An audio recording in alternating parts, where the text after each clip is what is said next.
Hi, good afternoon. My name's Erin. Hi, Doc. Hi, I'm a medical student at UCF.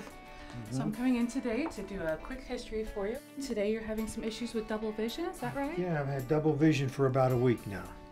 What we want to do is we want the students to bring out information about our symptoms, about our conditions. Okay, so it doesn't come in the certain times? No. I'm helping somebody to learn something.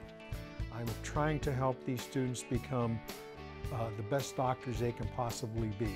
Standardized patient is a person who does not have an illness, but comes and helps us present an illness to a medical student who is learning about them.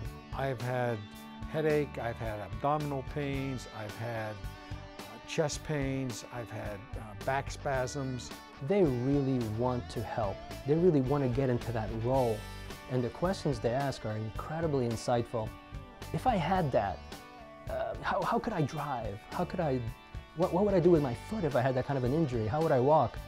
The standardized patients usually ask more questions than I anticipate.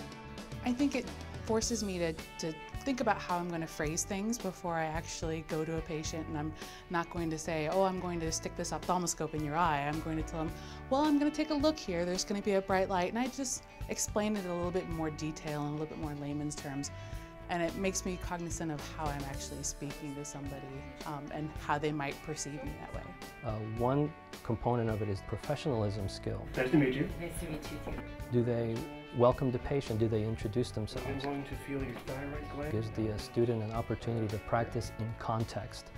A room that looks like an actual physician's room, where the equipment is there and available, and it's the real equipment that fits in their hand exactly right.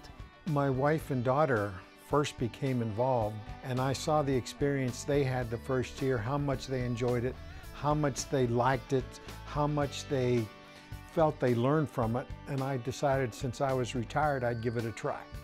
Many of us haven't actually ever dealt with patients out in the real world, and so now we're here face to face with somebody who's going to be reactive to our questions, and not only our questions but our facial expressions and how we talk and how we phrase the questions, and so it gives us a little bit better realistic feedback that we wouldn't get from, say, a professor or a fellow student. You may help somebody become a doctor, and that doctor may come up with a very important discovery to prevent a disease or stop a disease or come up with an inoculation of some sort.